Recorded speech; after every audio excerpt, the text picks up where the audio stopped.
Hey guys, welcome to the Constitution class. What is today? Today is January 17th. 17, I like that number. January 17th of 2023. We are about 15 minutes ahead of when the class is going to start. So if you want to skip ahead to the 15-minute mark, that's about the time the class will start. In the meantime, myself and Warhamster are going to keep you company, but I'm going to mute myself for a second, and I will be right back. And Warhamster will be keeping you company temporarily, so be back shortly.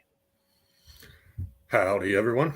Having a bit of a rough day today. I chipped a tooth, and I will be going in for emergency dental service tomorrow.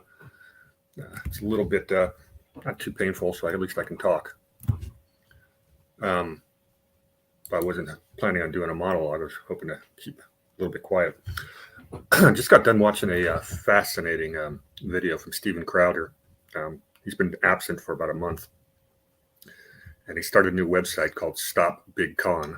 And basically, what he's saying is a lot of the quote unquote conservative content creators have signed contracts that basically gives the video platform or big tech complete editorial, well, not complete, but quite a bit of editorial control over the content.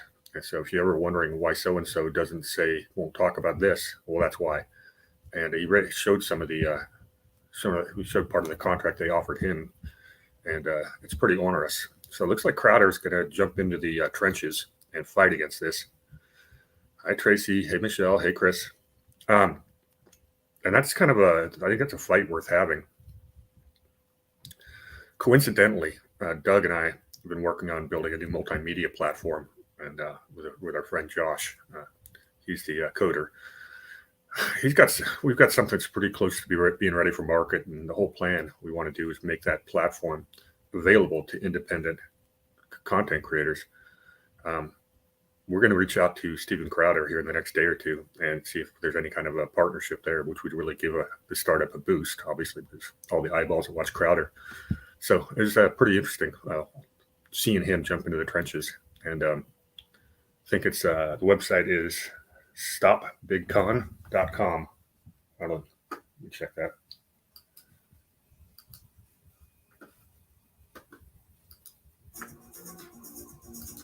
Number Delta. We're still waiting. We're now like 2 weeks past the fact. Bear with me 1 second. I want to give you guys the right website.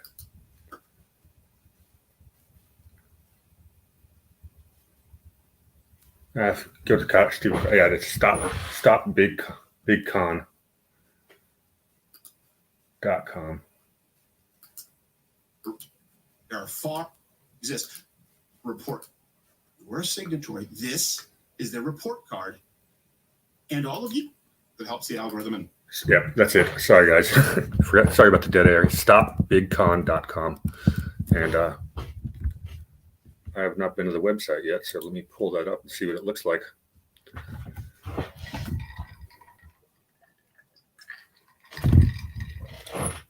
If you notice, I'm drinking a Coke. It helps the tooth feel better for some reason. I wrote about that. Let's see what stopbigcon.com is all about.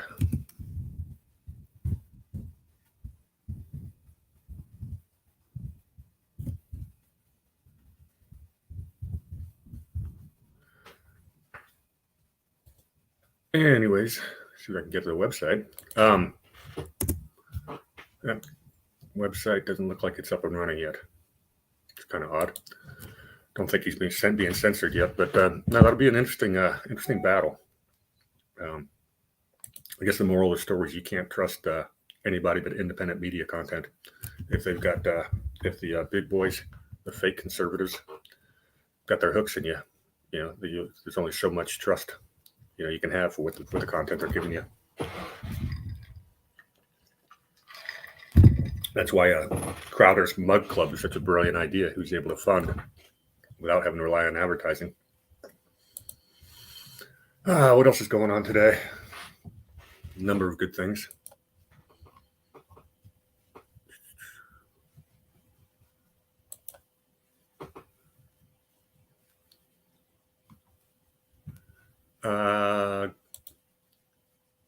you see where Wells Fargo stopped doing business with a was it a gun manufacturer? Yeah, that's not going to play too well. It's the same bank that decided they're going to stop giving loans to white people. You know, it's last time the banks started making loans on criteria other than credit score and ability to pay back a loan. It gave us the 2009 financial crisis, which almost took down the whole global economy. So I can't see this possibly going wrong. That was a remnant of the 1994 Community Reinvestment Act, CRA. Basically, how these activists got involved in banking and eventually into the corporate boardrooms all around the country, which is where we get this ESG stuff. It's the exact same playbook. And it won't end well. You know, banks should do banking stuff. They should not be involved in social issues. And the CRA also had all these banks they create a position like for every district to do all kinds of community outreach. And it's about, I don't know, somewhere good few percentage of the bank's revenue had to go towards whatever they said, community type endeavors, basically activist causes, which basically means they were charging us more, everyone else more to pay these woke causes, which gives them professional protesters and out of your own pocket. Have I seen the video of a man wearing a Jesus Saves shirt at the Mall of America? Security guard told him to take it off or leave because of the complaints of it being offensive. I've not seen that one specifically. I've seen a couple of police aggression videos over the weekend. If that's one of them. Why don't you put a link to it in a chat and I'll pull it up if you can find it, Lisa. All right, I'm back. Good. I ran out of things to say. Did you hear the part about me chipping my tooth? I did not. I'm pissed off because my mom came in and told me, as I had sat down, my mom came in and told me that she had went to the doctor today, and the doctor said that she was depressed and gave her freaking Paxil. Lovely. And I came unglued. Did she listen to you? I hope so. I told her, you know, I was so angry that the doctor gave her Paxil. Oh, she's depressed. She's not fucking depressed. She's grieving. Yeah, that's the doctors, the biggest drug dealers in the world. You know, Big I don't know. Did you ever see the movie Kingdom of Heaven? I think I did, yeah. Okay, so do you remember the very, very beginning when his wife died? His wife died during childbirth, and or his wife. No, his I guess his wife gave birth to a stillborn, and then she committed suicide. And this is I forgot his name. Whoever the star of the movie, the star of the show, it was his wife. She committed suicide, and he was in mourning, and the priest, who was his brother, is like, he's possessed by the devil, and the priest is like, he's not freaking possessed by the devil. He's freaking in mourning.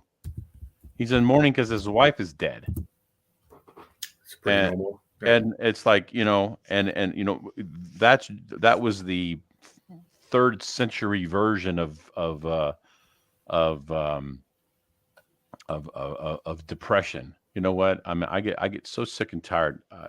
There's a lot of stuff out there, and I don't mean to be controversial on this, but there's a lot of stuff out there about how the psych doctors and the mental doctors were struggling to make themselves relevant in the medical field for a long time, and they finally broke through in the 70s and 80s, and that was when we started getting all of the SSRIs and all that stuff. And you look at what look at all those medications have done to people. They basically just, you know, it's if you take an SSRI and you can't just immediately stop it. You have to wean yourself off of it. You have to gradually taper off. Anyway, I'm gonna shut up now because it's not medical advice. Don't take it as such. But I'm just it made me angry that the doctor, oh, well, you're just depressed. I'm fucking depressed. Fucking grieving. My dad died 6 months ago. She just came through the holidays where my sister died. My sister died 20 years ago. Her birthday was last month. It's like she would have been 50. She would have been 50 a year. Like 3 weeks ago, she'd have been 50 years old. Just like the Rockefellers planned it when they took over our entire medical industry. So I've got a friend of a friend, and she's in one of the chat groups with me, pretty politically savvy. She was a big pharma rep for about the last 20 years and kind of woke up over the last couple of years after she saw what was going on. And she is so upset with herself for being part of the drug dealing business that she has quit her high paying job and is going to school to become a holistic practitioner. And I put her in touch with a friend of mine who's a retired homeopathic doctor, and the two ladies got along great. And so hopefully she can do some good.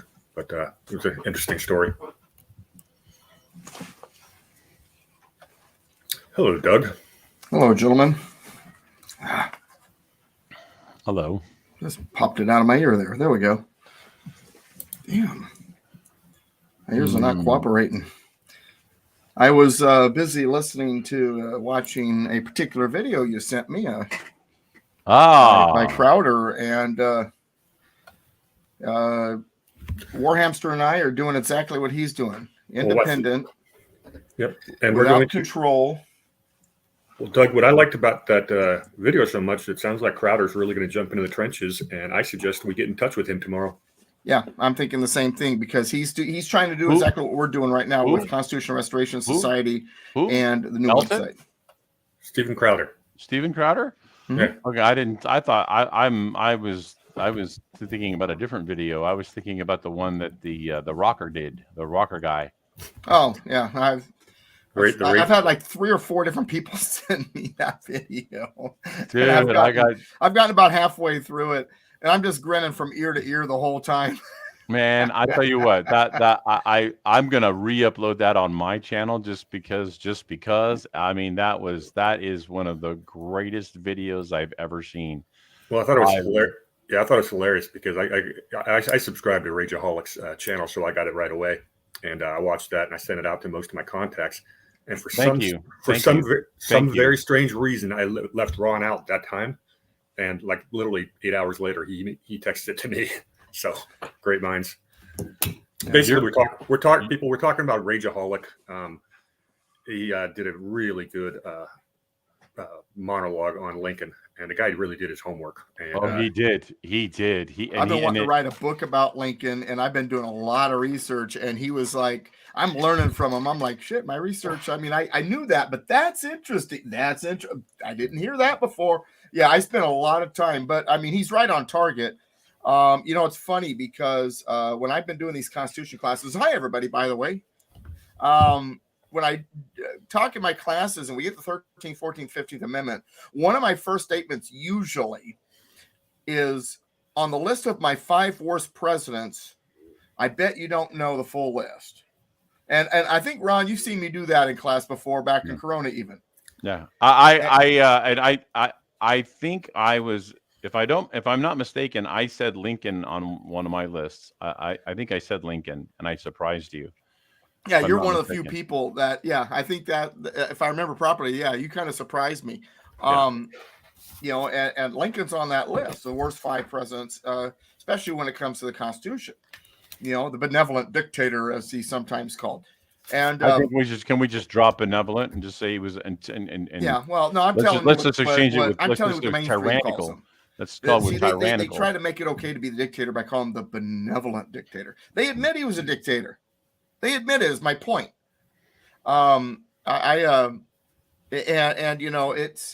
He's been set so high on this pedestal, and people ask me all the time, well, when did all this crap start happening when it came to the attacks on the Constitution? And my first answer is usually, well, before the ink was dry. Yeah. We'll talk about Alexander Hamilton, all that. But the real big turning point, Lincoln. That's when we went from the United States are to the United States is. Mm-hmm. There was, there's a about a year ago, there was a kid named what was his name? His last name is Doyle. Brady, Stephen Doyle or something like that. Anyway, he did a video on MLK, and it was MLK the hero that we thought he was. And I shared that with. In fact, let me. Well, we did an episode on that, Ron, where you did a little bit of a monologue on that, on the glitch in the Matrix, one of our earlier shows. Yeah. I'm not used to wearing this shirt, everybody. I'm feeling a little weird, but I just got in from a John Doyle. John Doyle, the erased truth about MLK and the civil rights movement, and that was the name of his video, and he did that about a year ago. And it was man, he just eviscerates. And what I did was I uploaded his video, and then at the end of it, I uploaded that 20-minute video that talks about all of the connections MLK had with the Communist Party USA and all that stuff. That, I mean, because he people think. He actually had a really interesting postulation that MLK was assassinated to make him more of a martyr, to make his legacy survive. I could see that popular, because he was becoming a liability, and so they killed him to make him more of a martyr, to make him more of a cult hero. Well, he went off the reservation a little bit. He kind of went away from his original beginnings. He started doing things that we'd agree with more. Mm-hmm. The reason they do this, where we all get we're taught the wrong impression of people like Lincoln and MLK, et cetera. And it's really simple. It's he who controls the past controls the future. Exactly. He who controls the present controls the past. It's revisionist history. It is Marxism, or it's tyranny 101. Well, before we get started where I left off, let me say this. I spent my whole life believing certain things, and I even was studying the Constitution, but what I was studying was what academia was putting out. Mm-hmm. And I had a friend, Loki, for those of you who heard me talking about him, Tim Kurlan. And when I met him, and he's the one that really became my mentor when it came to Constitution, really get me exactly on that right path. And when MLK came up in conversation, he didn't hammer MLK. He says, just for you, because I know you like to research and you like to read, before you continue with any opinions, read about and learn about Malcolm X. Then we'll talk. And Malcolm X had always been a minor character. I never thought about him. Why would I read about him? Why and then reading about Malcolm X it caused me to have questions about MLK. And the more I had questions and started looking into MLK because of my Malcolm X studies, the more I began to realize Malcolm X was more on the ball when understanding what was really going on. Absolutely. And so, it was right around 2007, 2008 that I kind of started to kind of realize. Now, I'm not done with that research, because my research has always taken me in more constitutional directions.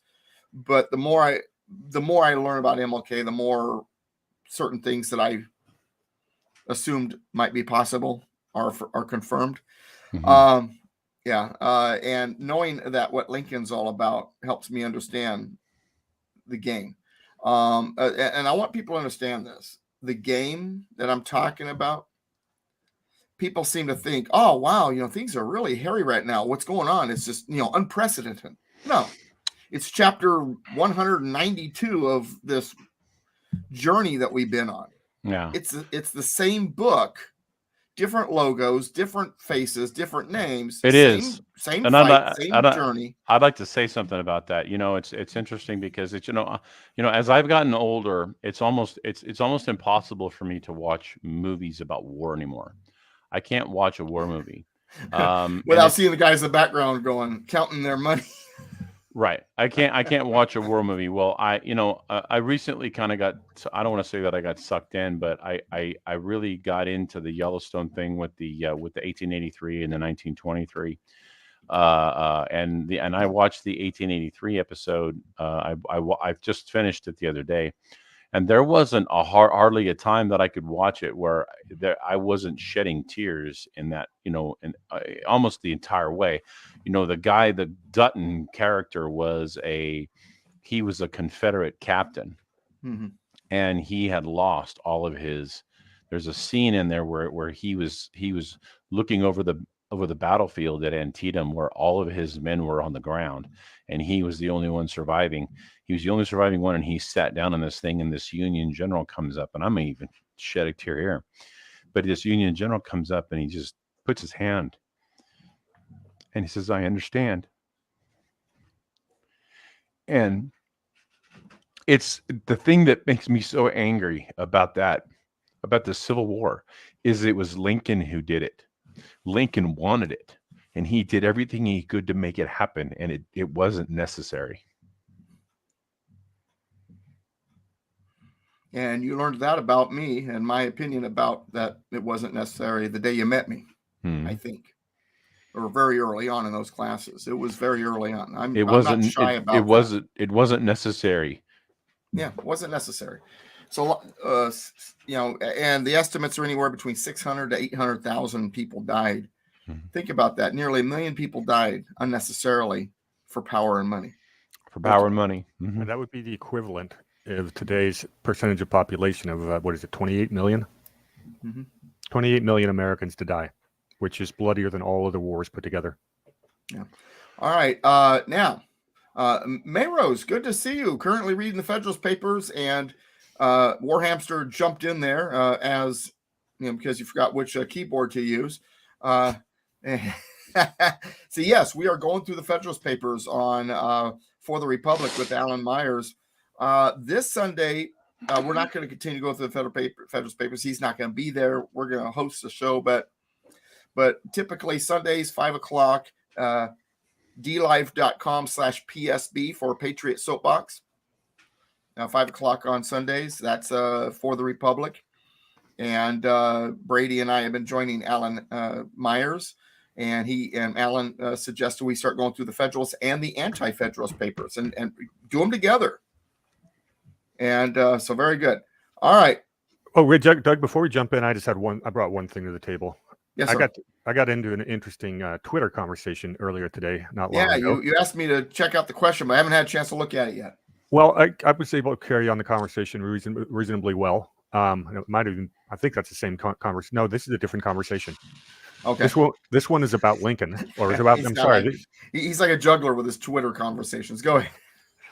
This one was about secession. I was talking. Somebody made a comment about Oregon seceding, and then somebody jumped in there and said, "Well, they better figure something out, otherwise it's going to get violent." Someone else came in there and said, "You crazy right wingers are always preaching violence." And I go, "Well, since I'm on his side of the argument, but I go, I preach peaceful solutions up to and including nullification." And then we got into whether secession was even legal. And I will be retorting very shortly. The question was on the table: where in the Constitution does it say secession is legal?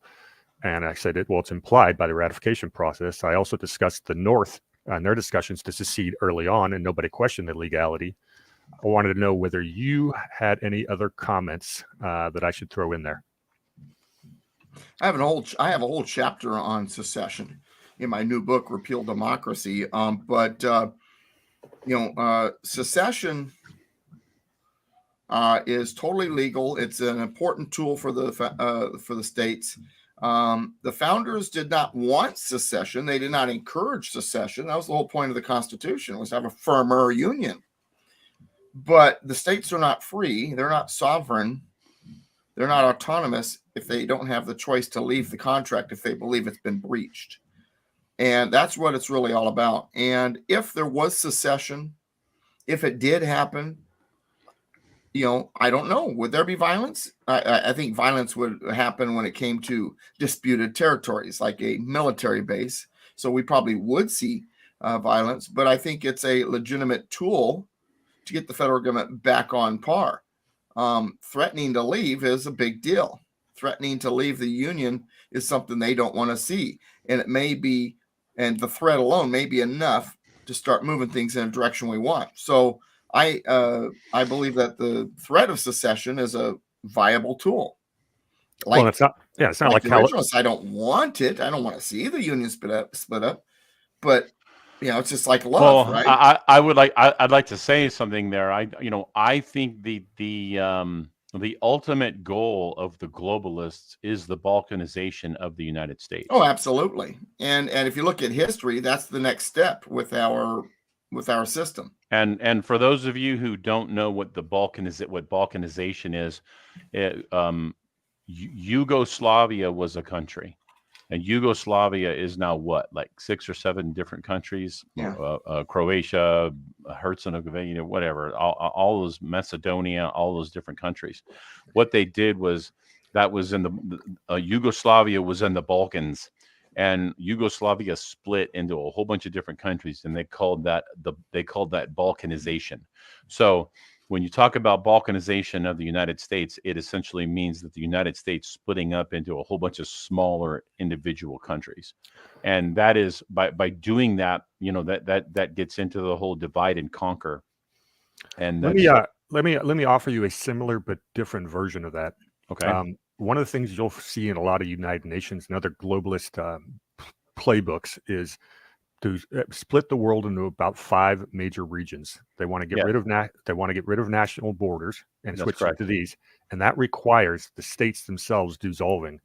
So that is something that they do want, but they want to be nothing more than provinces, and actually mega regions is their term. That is correct. But in order to achieve that, though, what they have to do is they have to split. They have to split. Like if the United States stood as a whole, that is one giant entity that would be able to stand up against it as a unit. Right. But if it was split apart, then it would be easier to pick off.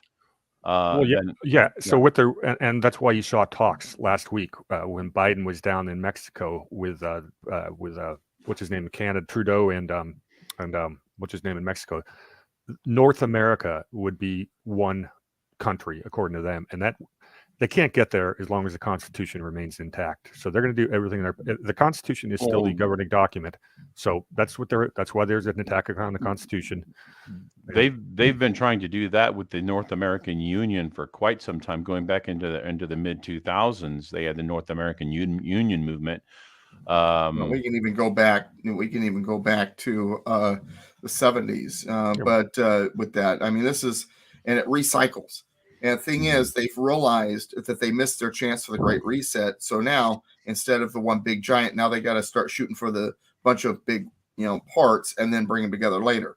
They're just reorganizing to get what they ultimately want. Well, if I may, not that I want to plug it, but Gordon and I did an episode that I have to be upload. I'm going to be uploading either today or tomorrow, and we talked about that very thing about the about Operation Warp Speed and what Trump did. It was Warp Speed was much more than than something about to do with something that you put into your body. It had to do with on a wide area of fronts and in almost many ways economic, by pushing the accelerator on all of the tools that the globalists have been using against us, and forcing them to have to hurry and rush, because when you go fast, you make mistakes. And so Warp Speed wasn't exclusively about a program to try to resolve a sickness. All right, very good. Article 1, Section 2. We're on the second paragraph. Before we start reading, let's talk about Congress. Let's talk about the formation of Congress, what Congress is, and all of that jazz. So we have 2 houses in Congress. Now, I am surprised how many people don't fully understand this. When I say Congress, I do not mean the House of Representatives. When I say Congress, I mean both houses, the representatives and the Senate. We don't have Congress and a Senate. We have the House of Representatives and the Senate, and they both comprise the Congress. So whenever you hear me say Congress, I'm talking about both houses. We have been,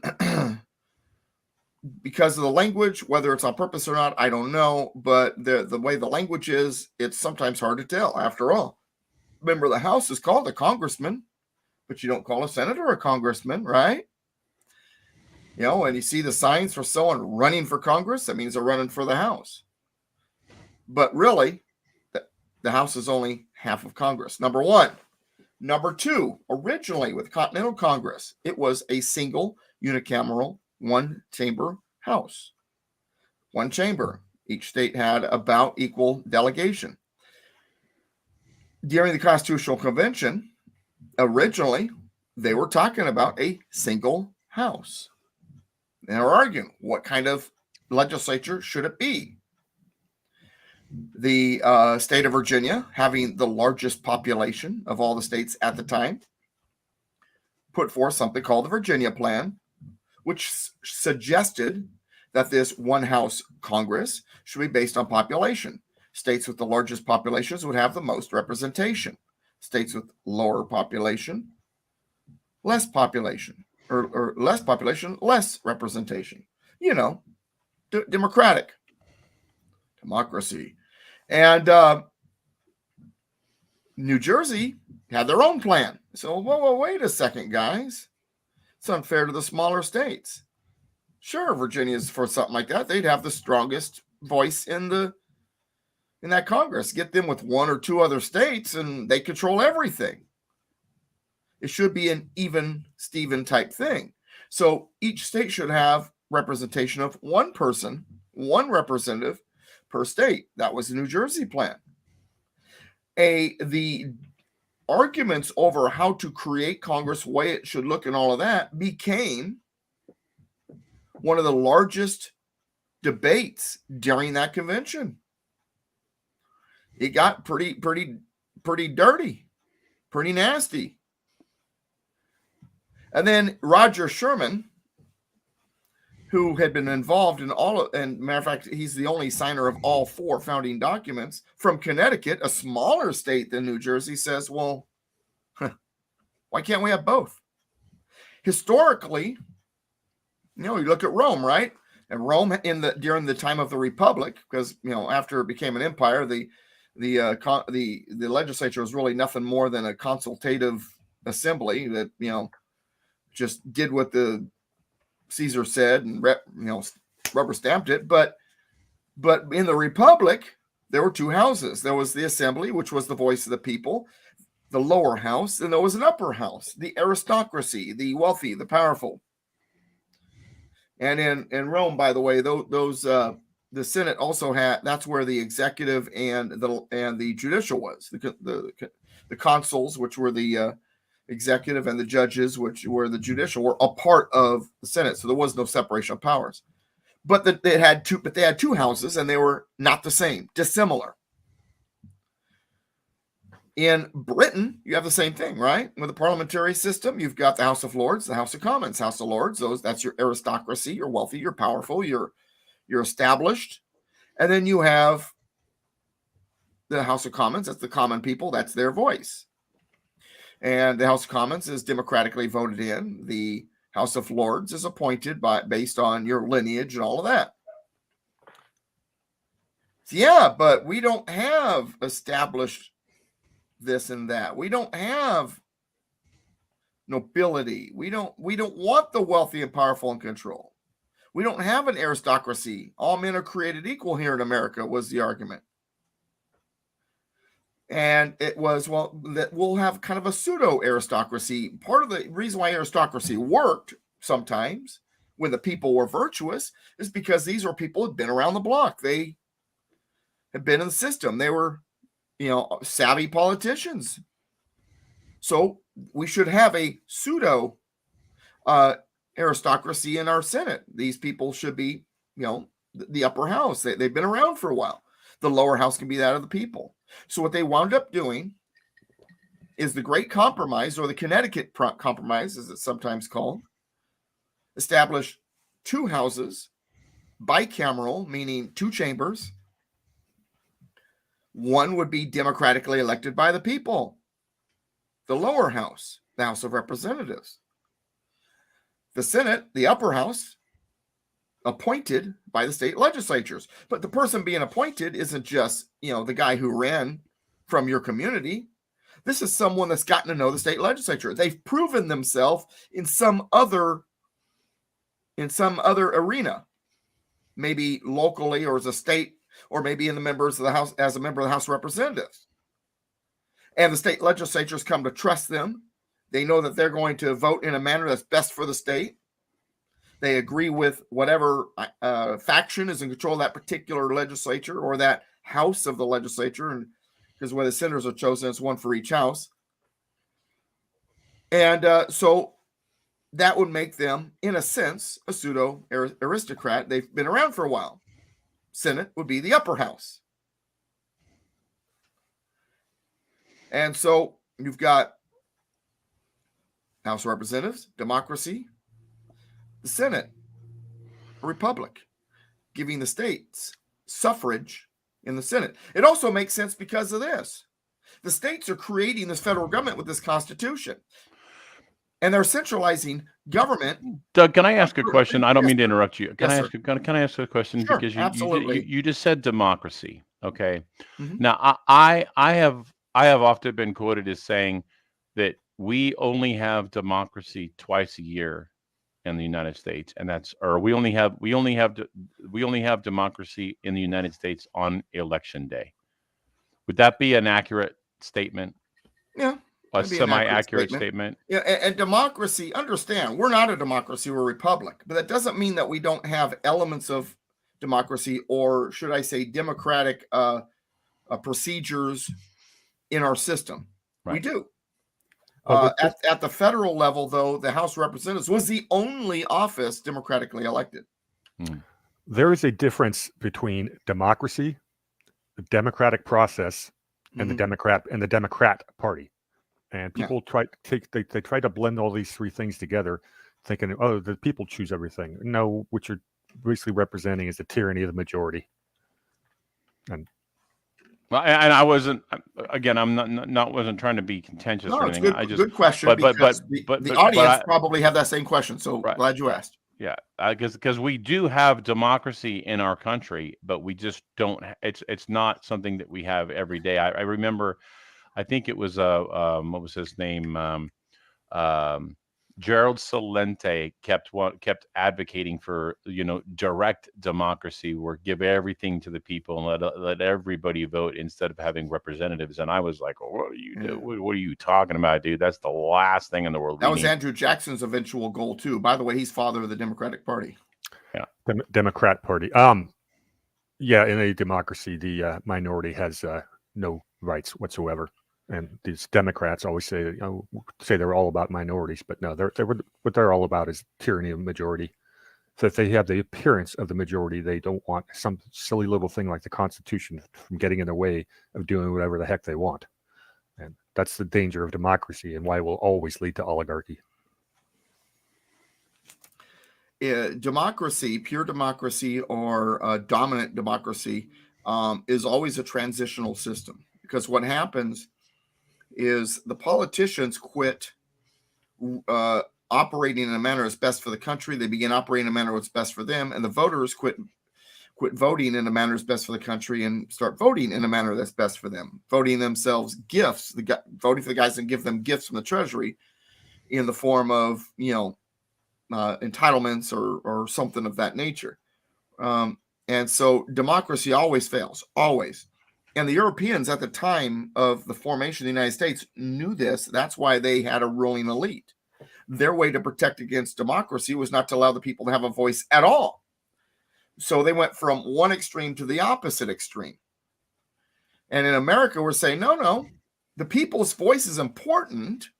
We want to have certain elements, certain processes of democracy, but we need checks and balances, because what we've learned looking back in history is that anytime any particular group, no matter who it is, has all the power, it becomes corrupted and becomes a failure, and it collapses every time. Why? Why does it ultimately collapse? Softball, Brady.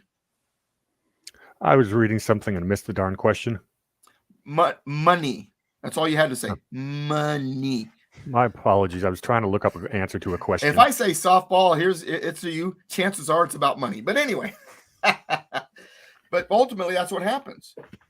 And I've been doing a lot of studies lately for three reasons. Number one, because I'm writing a couple of books, and number three, because I want to know about the history of civilizations. How do they collapse? So far, all of them that I have studied, a small handful of small civilizations disappeared because of a natural disaster. But all the rest of them, the ones that weren't wiped out, like Pompeii, by a natural disaster, every last one of them, all of them, failed, collapsed, stopped being in existence because of two things: rot from within, and then following that, a manipulation of the economic system, the monetary system that they could not recover from. First, you lose your soul, and then you lose everything else, I guess. But so money, economics is important here. And democracy, that's why democracy fails partly. And partly it fails because what happens with the voters is the rule of law is no longer important. The rule of man is important, what we want. So 51% gets to the point where they can vote away the rights of the other 49% because that's what they want. When there's the rule of law, the representatives, and let me stop here for a second. I want you to think about something. I'm going to pose something to the audience. People are shocked when I say this. When someone is a representative of your district, of your state, or of your county, or whatever they're representing, their first job is not to listen to you and do what you tell them. Their first job is not what the constituency says. Shocks people when I say that. Well, what's their first job? To follow the rule of law. If we decided, you know what, everybody with green eyes needs to be arrested and thrown in jail, and the majority, that's what they want, democracy wins, do it. And the representative says, no, rule of law says that's wrong. I won't do it. Rule of law comes first. Rule of law is the natural order of things, that what's right and wrong. God, the laws of nature and of nature's God, that's the rule of law. And we're supposed to have a virtuous leadership and a virtuous people so they understand that rule of law. But what happens when both the leadership and the people in a democracy are debauched? What happens when the degradation of morality has gotten to the point where you're not only willing to kill your own babies, you're willing to kill them after they're born? California law. Or you're willing to say that it's all right to have a child's genitals mutilated. What you have is a system that's on its way to failure. So rule of law requires a virtuous society, and rule of law is supposed to be the first thing that is expected from our representatives. But to make sure democracy doesn't rule the day, we are a republic. Originally, only the House of Representatives, members of that house, was voted in democratically at the federal level. At the state level, the governor and your assembly or state house of delegates. Depends on the state you're talking about. There's like 3 different possibilities. But the state senate wasn't voted in originally. They were appointed by the county legislature. Then in some states, a handful of them, the county even had a bicameral legislature where the cities appointed one and the people voted the other. Your sheriff is voted in, but some of the other county positions are appointed. Then when it comes to your cities, your city council members are voted in, but your city manager is appointed. So there's still that mixture, but notice the closer it gets to the people, the more democratic it becomes. But even when it's at the city level and it's as close to people as possible, it's not pure democracy. Pure democracy always fails. So we have 2 houses. Get back to my original conversation. So we have 2 houses, House of Representatives the U.S. Senate. Dissimilar houses that will check each other because they're different from each other. You know, Brady, let's say you and I are a couple of engineers, and so's Ron. Oh God, that's the worst thing we should be.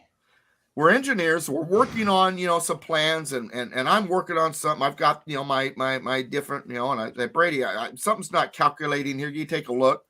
So I bring him over. Brady looks at it. Well, I see your error right here. It's obvious. You meant that calculation that you did right there, the formula, it's wrong. That's why you're having trouble. Oh man, I didn't see that. Thank you. And then Ron, as the administrator, walks over and says, well, that's why two heads are better than one. Right? You would say such a thing, right, Ron? Of course you would.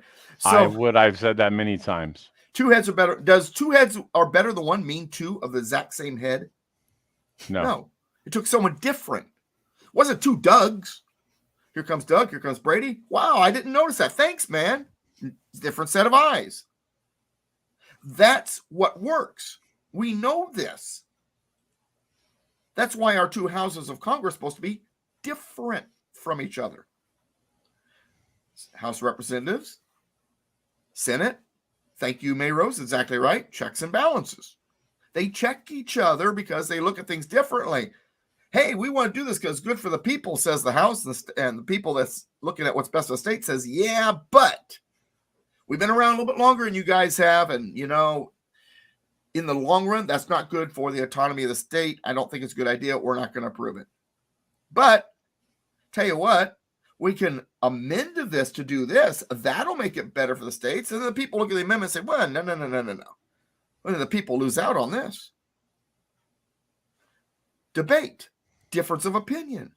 Figuring things out. Noticing things that the other side might not recognize. In Federalist Paper number 10, Madison talks about that factions, the problem with factions is eventually one will take control.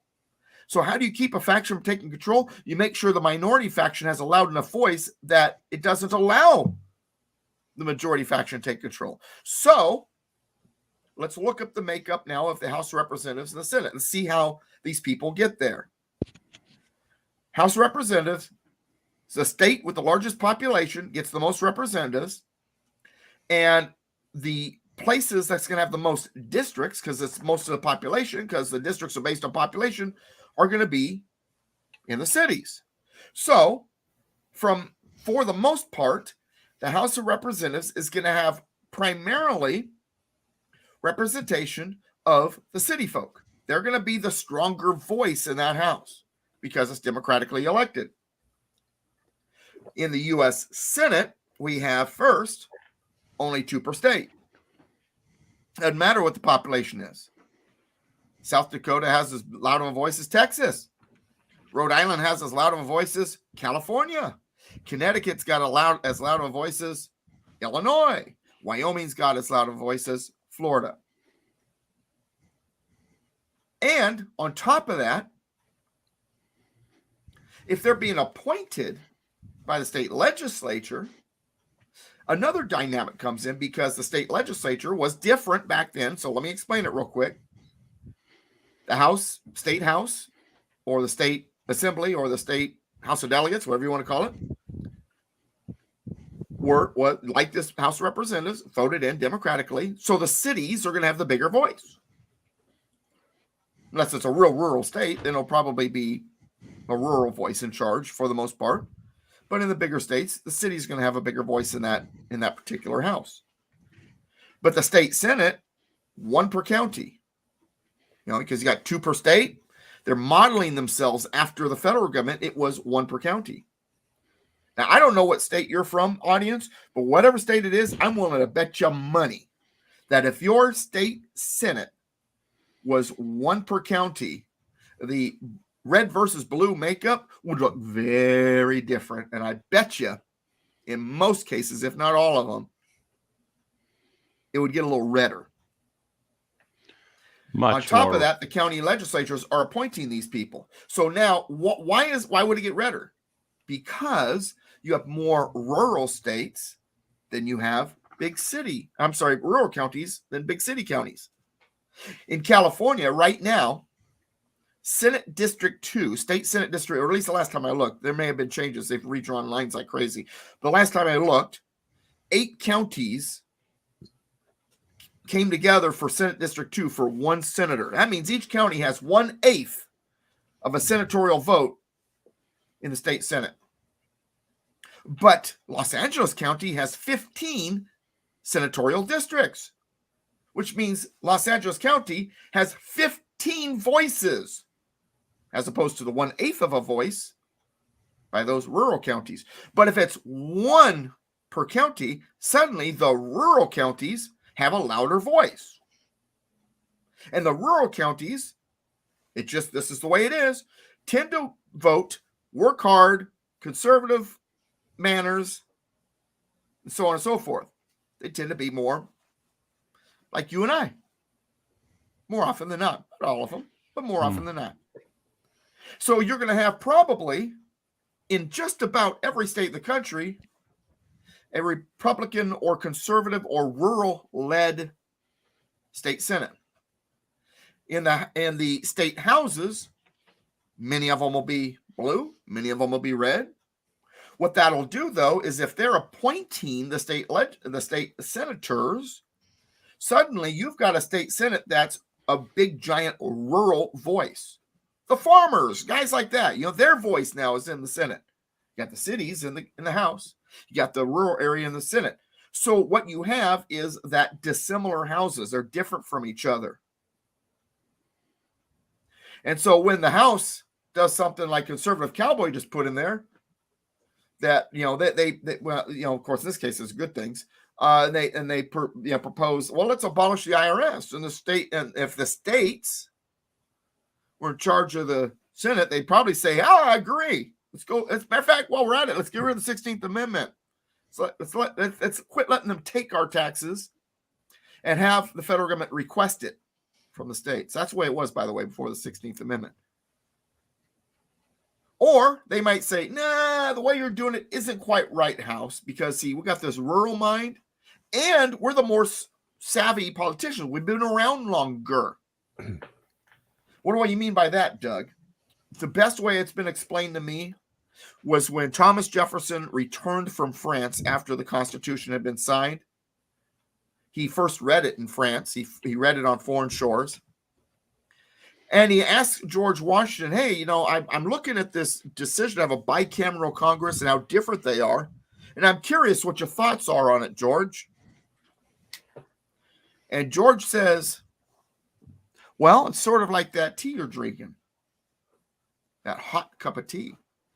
And then in the cup right now, it's too hot to drink, isn't it? So what you do is you pour a little tea in the saucer. The saucer then cools the tea, and then you sip the tea out of the saucer so you can drink your hot tea already. The hot cup of tea is the House. The saucer is the Senate. What he was saying is where cooler heads prevail. They're different from each other. And the hot topics begin in the House. The Senate, with a little bit more experience and more of a rural outlook, are going to look at it differently. That's what was intended. That's why the 17th Amendment and Reynolds v. Sims and all of these other things that the 16th Amendment, 17th Amendment have ruined our system.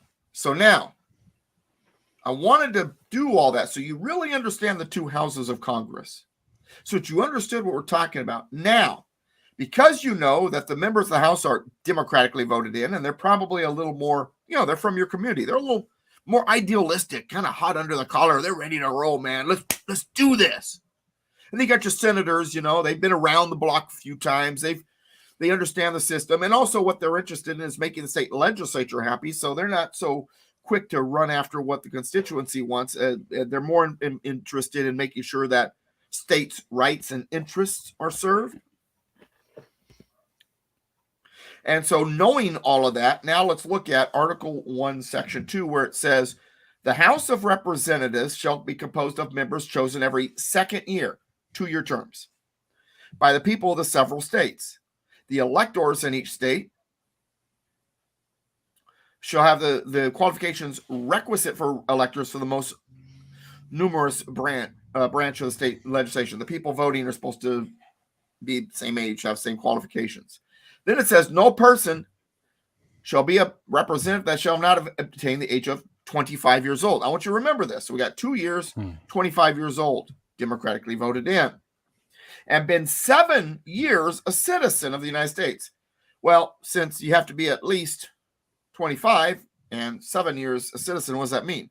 Naturalized citizens can hold office in the House, just as long as you're a citizen and you've been a citizen for 7 years. Still wonder if Omar met that. But anyway, that's beside the point. Then it says, and who shall not. Now, I want to help you out here. It's going to sound weird. I'll explain. And who shall not, when elected, be an inhabitant of that state in which he shall be chosen. It makes it sound like, oh, they're not supposed to be an inhabitant of the state? No.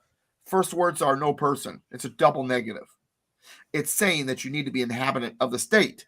Notice it doesn't say you have to be an inhabitant of the district. Maxine Waters. We're not going to go down to the next paragraph just yet. Don't get excited. Maxine Waters in California does not live in the same district that she represents. She used to. Then she became a multi-millionaire on, if not hundreds of millions, with that $179,000 a year salary as a member of the House of Representatives. Well, I wonder how she got so rich. That's a conversation for another time, but I have a feeling most of you know. All right, so now let's flip the page. Go to Article 1, Section 3 in your handy-dandy pocket Constitution. And that very first paragraph in Section 3 tells us about the senators. Now, remember, this is where I wish I had a board I could write on and put it on the screen. We'll have to. It's something to talk about to a friend of ours, Brady, when it comes to our thing that we're working on. So remember, 25 years old, democratically elected, 7 years a citizen. Okay, a 2-year term. All right. So, Senate of the United States shall be composed of 2 senators from each state. So, it's not by population.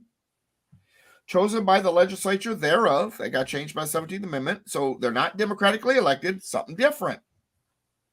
For 6 years. 6-year term. Rather than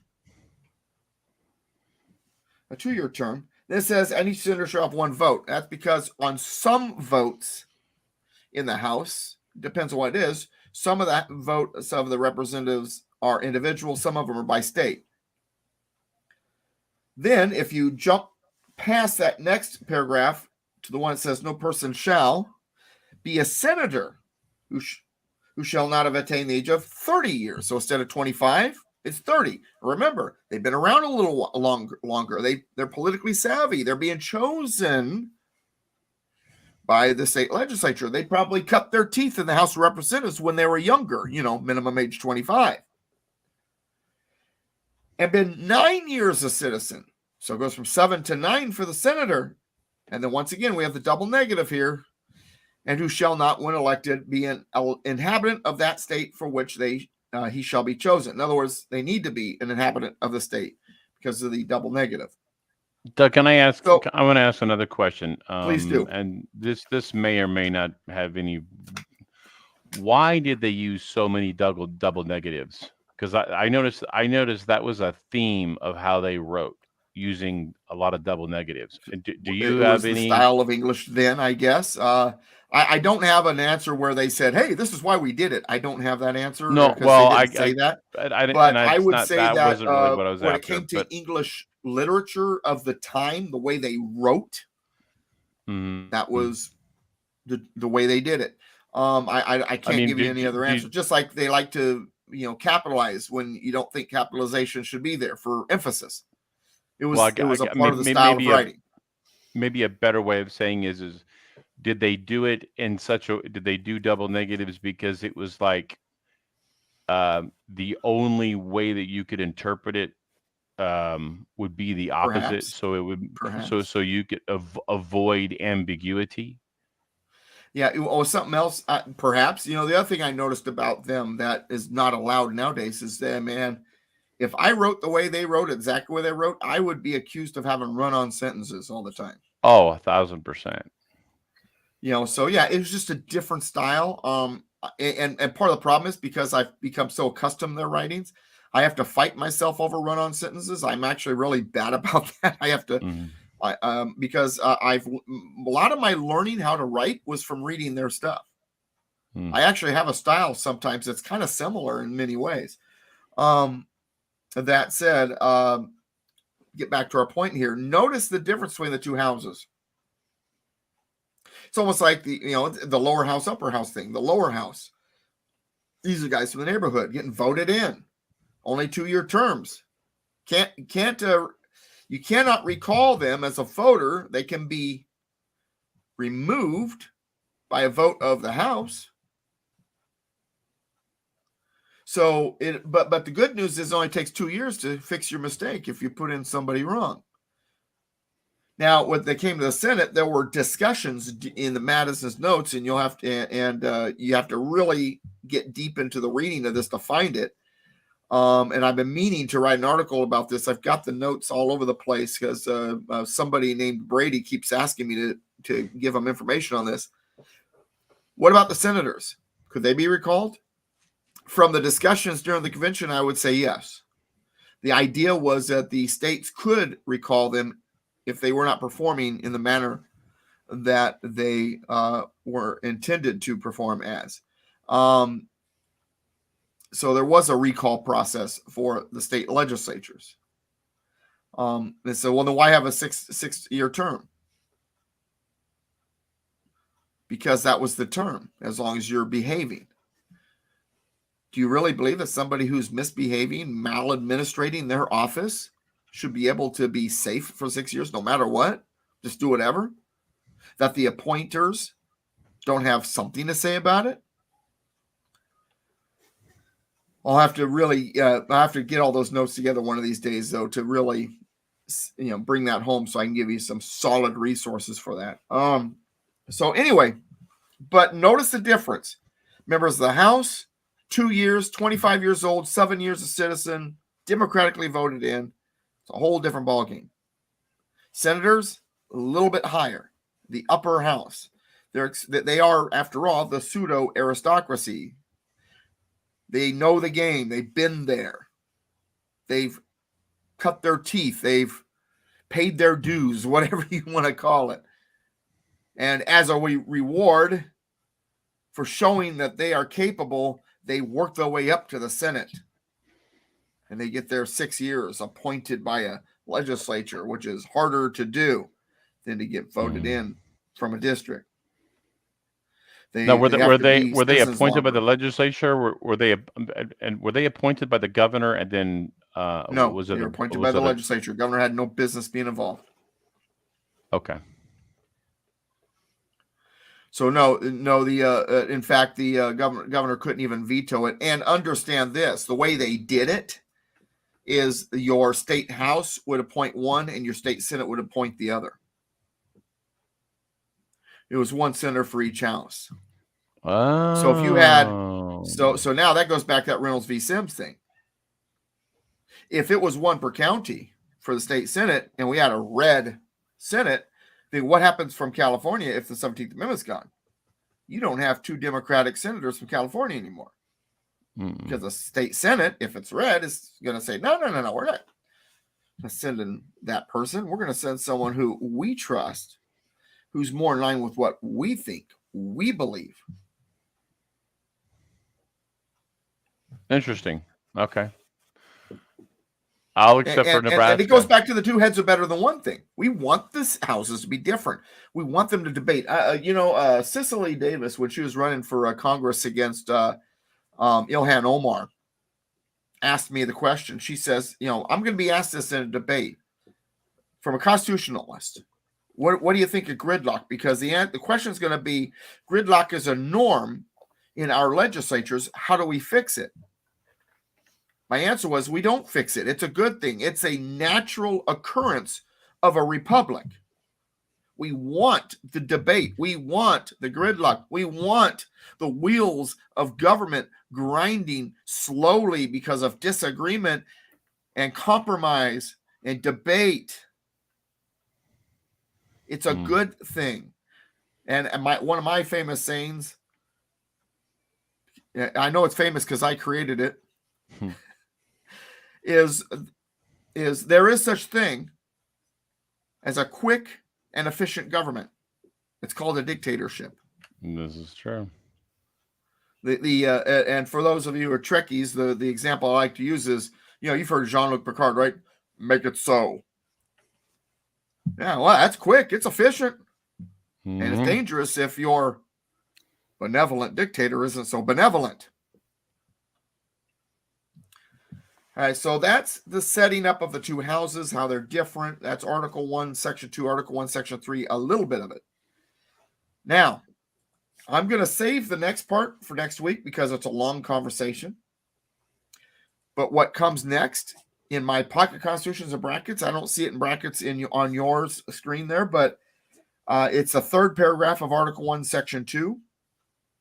And it includes the 3/5 clause. We're going to talk about the 3/5 clause. And that right there is a good 20 to 30 minutes on its own. And then if and when we get done with that, then we'll get into a few other things, such as the census, the enumeration, how they decided to set up originally, some of the procedures, vacancies, all of that. But 3/5 clause will be our first topic coming out the gate, going through the gate, out the gate next week. Awesome. Any questions, comments, confusion, criticisms, cats that you want to throw at the screen? No, I'm kidding. Somebody says, have we done a show on the video on the Brunson case? People keep talking about it. We've talked about it quite a bit. We did. Doug and I were guests on a show for one of our regular class people here, Andrew Citizen 1776. Get that out. And we did about over an hour walking through a Tracy Bean's article that explains very well why the Brunson case was always nothing but a Hail Mary.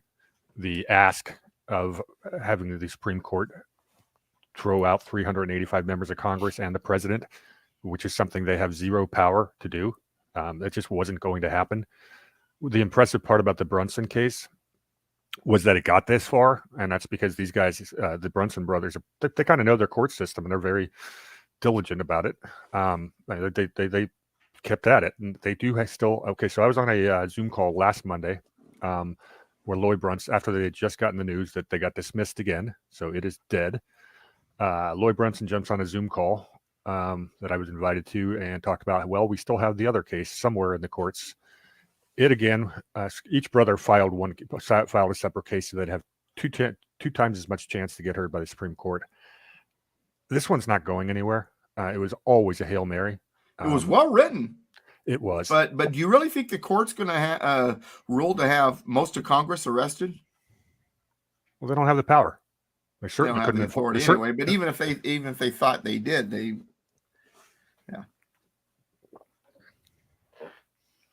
I'm going to try to find a link to that video. So it's Brunson's brothers are nice enough guys, and they, like Doug said, it was a relatively well written case. Yeah. It was just a bunch. It was hopium. You just can't. You can't go to the Supreme Court and say, "Here, we found people doing something wrong." The Supreme Court could totally agree with you, and but they just don't have the authority to do anything about it. Yeah. Then what do? You can't just throw out the president, vice president, for example. You still got to go through the impeachment procedure, and so on and so forth. There's, but anyway, Mayrose, in response to my Trekkie comment about Jean-Luc, says, born a Trekkie and grew up to be a rebel scum. Great comment. You rebel scum. Yeah. You do that well. I real quick, just a side note in the few minutes we got left.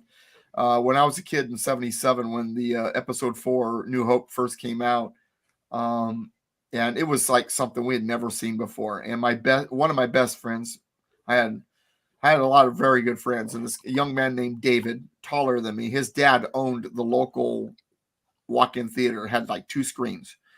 And I think I saw Star Wars like 20 times. I was such a fan. I had the Star Wars bed sheets. I had a Star Wars mirror with R2D2 and C3PO on it. I had the Story of Star Wars record that I play all the time. I mean, I had the toys. I mean, that was my thing.